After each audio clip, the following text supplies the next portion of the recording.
Meeting the groom's parents was a frightening and unpleasant experience for Mary. She was very excited, and this was reflected in her confusion and apparent nervousness. All in all, she looked very silly, and the whole process of meeting them did not give her any satisfaction or joy. Mary had been looking forward to this moment so much. She carefully chose her outfit and thought of topics to talk about. She really wanted John's parents to like her, and she was willing to do anything for it. She was so excited that John had to hold her hand tightly as they walked from the car to his parents' house. "Honey, you haven't eaten anything at all. Didn't like the steak?"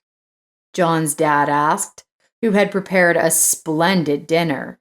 He watched carefully as Mary played with the food on her plate with her fork without appetite.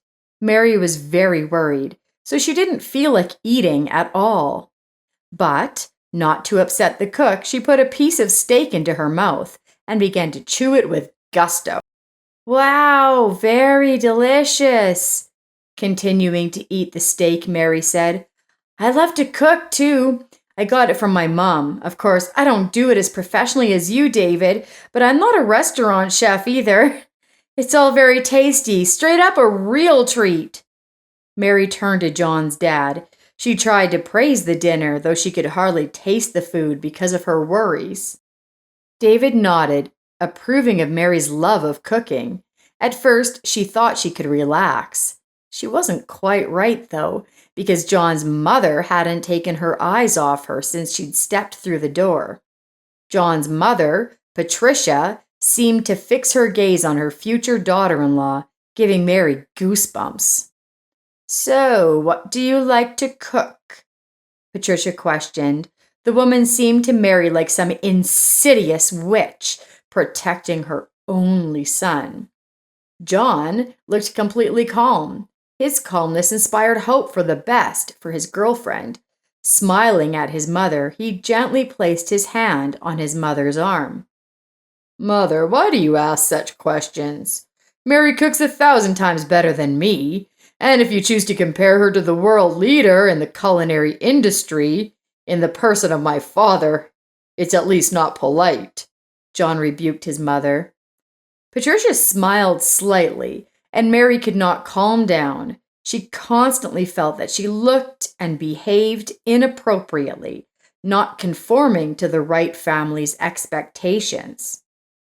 And John's father behaved normally, not listening or participating in conversations. But John's mother constantly cast judgmental glances at Mary, as if she were in the wrong place at the wrong time. "I think your parents didn't like something," Mary said honestly to John as they walked out of the house and headed for the car. "What makes you think that?" the boyfriend asked, surprised. "Your mom asked weird questions, and she also looked at me like I'd done something really bad to her."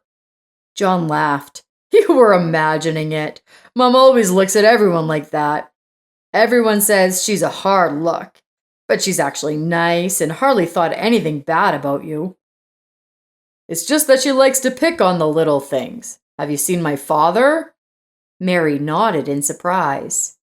"My dad's a quiet man, and my mom's a complicated person, but she's wonderful. You'll see that when you get to know each other better." John laughed. "Dad had a hard time with her at first, too, and then he got used to it and stopped paying attention to Mom's moods. She's just very emotional, like any woman. Just like you." John kissed Mary on the cheek, and she smiled back. After all, she loved him very much. Mary had never fallen so deeply in love with anyone before. John was the perfect guy for her, the prince she had imagined as a child. He surprisingly combined in himself all positive qualities: kindness, beauty, responsiveness, care. Most importantly, he was loved and loving. In general, Mary was lucky to have a boyfriend, but whether she was lucky to have his parents was yet to be determined. Mary was in her last year of college, and John was working at a prestigious publishing house. He had graduated from university 3 years ago. After that, he did an internship for several months and finally got a job at the publishing house, where he had long dreamed of getting a position. In 2.5 years, he had climbed the career ladder quite well and dreamed of eventually taking the editor's chair. John also had time to earn extra money by working as a copywriter for his father's restaurant's social media. Both of these activities brought him a stable income. John was quite an ambitious person and wanted to reach significant heights. Mary was a homegirl. She grew up as the only child in the family. Her father and mother loved her madly and spoiled her from childhood. She planned to be a designer architect, but she was in no hurry to work. In addition to the institute, she quite often attended various courses of fashion designers and adopted their experience. She helped her friends and friends of her parents in realizing redesigns of their apartments. When Mary asked her parents for their opinion about working as a waiter when she was a sophomore, her father and mother immediately and sternly expressed their unanimous no. "Study better, absorb knowledge, and we are still able to provide for you," said Margaret, the girl's mother. "You'll have time to work hard yet." George supported his wife. "Take advantage of what you have of us for now. Enjoy your freedom and your youth. And yes, Mom is right that it's better to spend more time studying now than to spend it on meager earnings and waitressing experience. It's not likely to help you have a great career in the future." Mary could not disagree with her parents, so she studied diligently. After she started dating John, she spent all her free time with her boyfriend. They became very close, very quickly, and couldn't be without each other anymore. Neither of them had any doubts about the rightness of their choice. They felt a kindred spirit in each other and believed that it was a gift of fate to meet such a close person. Mary tried to do her best to create a cozy environment in John's apartment. She took into account his preferences and brought her spontaneity and harmony to his home. Also, the girl sincerely enjoyed cooking for her beloved and always tried to please him with something special and delicious. And she succeeded perfectly. John was delighted with Mary, so without much doubt made a proposal to his beloved. Mary was genuinely happy about it because she felt the same way as her beloved, John. They might have worried, somewhere deep down, that it was a slightly hasty decision, but they knew it was real. So they decided to get married after Mary graduated from university. So they decided to meet each other's parents. Mary was happy about these events in her life and in the life of her young man, but she could not help but worry about it. After meeting John's parents, Mary was puzzled by the behavior of his mother, Patricia. She looked at Mary the whole dinner as if she saw her as an enemy. The girl felt the dislike coming from Patricia, although she had done nothing wrong to cause such a blatant negativity.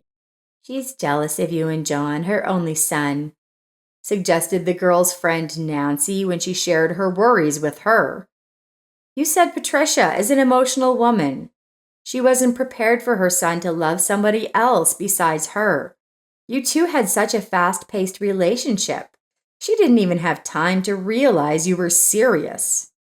"No, it didn't seem that way to me," Mary shrugged. "As soon as we arrived, she was friendly and welcoming, and when John introduced me, it was like she started giving me a hard look. And at one point, her face got so twisted, it was like she'd seen a ghost." "Maybe you remind her of someone," her friend suggested again. "I don't know." Mary shrugged. "Who might I remind her of? Everyone says I look like my mom, but I don't think my mom knows Patricia right." "Well, I don't know then." Her friend spread her hands. "So, something happened that this woman might not like. Maybe you said something wrong or looked at her the wrong way. Aged women are so sensitive to any words or gestures. My mom is the same way. She sometimes takes offense at me, and then it turns out that she just misunderstood what I said. Mary thought for a moment, carefully going over in her mind all the things that had been talked about at the table during their acquaintance. No, I didn't say or do anything bad, Mary said quietly. Mary's parents noticed her sad mood when she came to visit. Her mother immediately and fearfully began to touch her forehead, making sure Mary didn't have a fever. It had always been like this, ever since she was a little girl. Whenever she was upset, her parents were immediately worried that she was sick. "What's wrong, daughter?" Margaret asked. "You have an unhealthy complexion." "It's okay," Mary replied at first, but then suddenly changed her mind and decided she would tell her parents the truth. "I met John's parents this weekend." "Honey, that's wonderful. Why didn't you tell us anything?" Margaret wondered. "George, can you believe it? Our daughter has been keeping some pretty serious secrets from us," teased her daughter's mother. But Mary wasn't laughing. "Mom, it's no secret," the girl grumbled. "I just decided not to burden you with my problems. When I called you that night, you were leaving and then came back late." "So what's the problem? Why did you call it a problem?" George inquired. "What kind of parents does John have?" "Pretty nice people, in my opinion," Mary shrugged. "But for some reason, I didn't think they liked me." "How could they not like you? If that's true, there's something wrong with them," Margaret said indignantly. "But not everyone has to like me," the girl mumbled.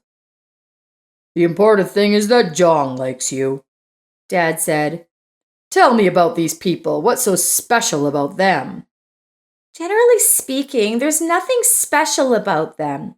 His mom works at a recruiting agency, and his dad is a chef at the Gastro Bar restaurant." Geez, Margaret looked at her daughter in amazement. "The chef? I love that restaurant. We used to celebrate New Year's Eve there with the company, and we've been there a few times with your father, haven't we, George? The atmosphere there is amazing, and the food is wonderful." "Isn't John's mother Patricia by any chance?" George asked, and Mary nodded machinely. "Do you know her?" Margaret immediately asked with suspicion in her voice. George quickly replied, "Apparently I do. We work with their recruitment agency." Mary sighed. John's parents were quite good people in her own parents' eyes. So what was wrong with her? Why was she subjected to such criticism and Patricia's hard stare? Even with John, the girl began to drift apart.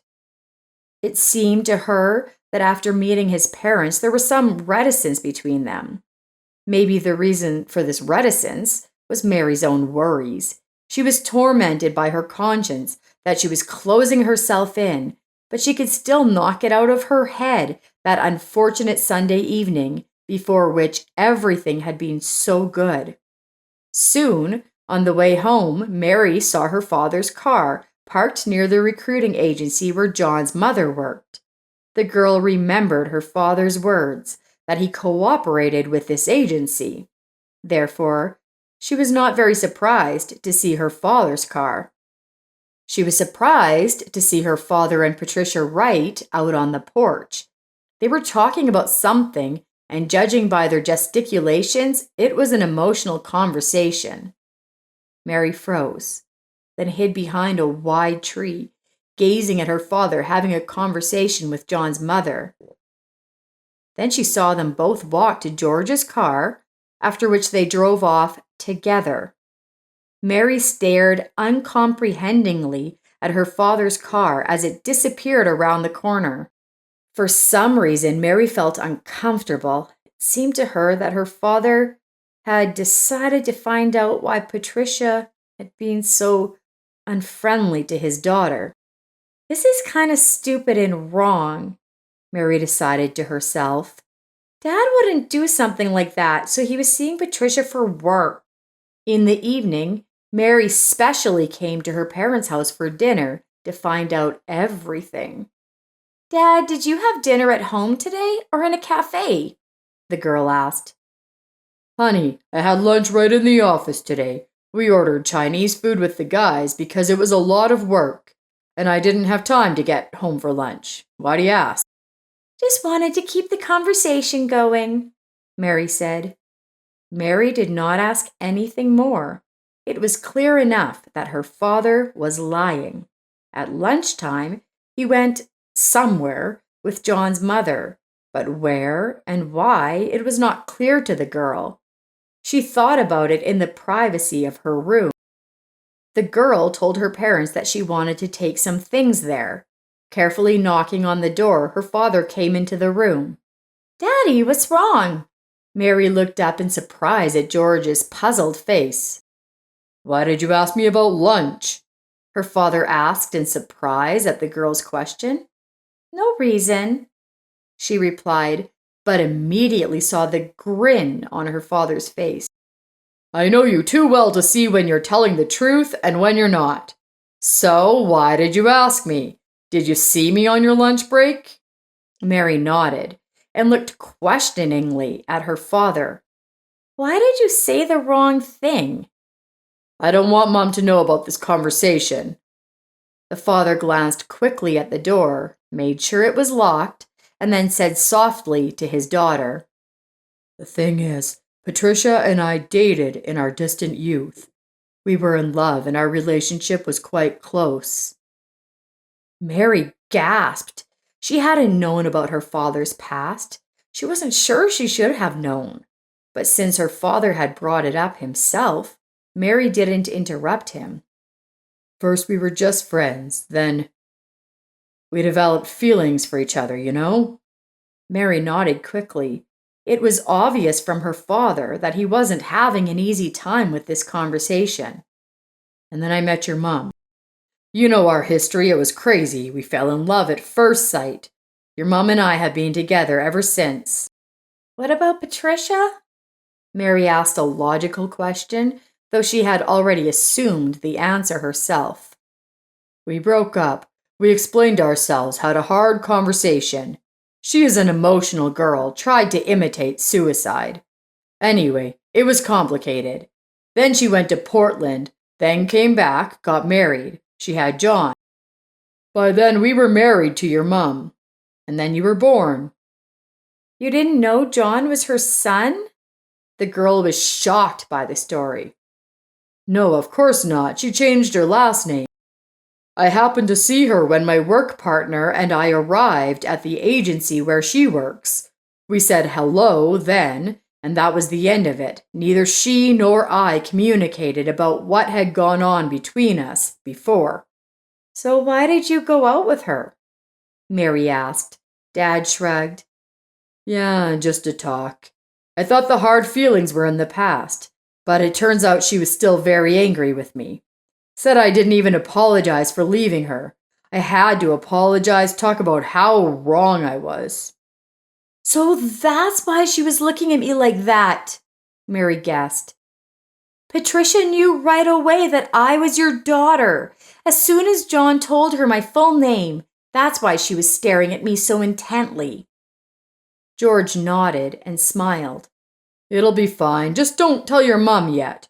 It'll be awkward, but I have to tell her myself that I was in a relationship with your future husband's mom. Okay, Dad, Mary replied and breathed a sigh of relief. So she wasn't personally guilty of anything in front of John's parents. I think Margaret will understand. George spoke even more quietly. And don't you worry about it. We're adults and we'll figure things out on our own. Father kissed Mary on the cheek and quietly left the room. When she got to John's apartment, Mary thought about the fact that her parents had a past that she didn't realize and tried not to think about. Wow, Patricia was once Daddy's girlfriend, Mary thought. A truly unbelievable past that years later has turned back into the present. As Mary was falling asleep, she heard the sound of a message on John's phone. John read the message aloud. John, I'm inviting you and Mary to Sunday dinner. Don't you dare refuse. Kisses and good night. Mary smiled, then closed her eyes. She felt calm and peaceful. So, Patricia was ready for further communication. So she wasn't angry anymore, and that was wonderful.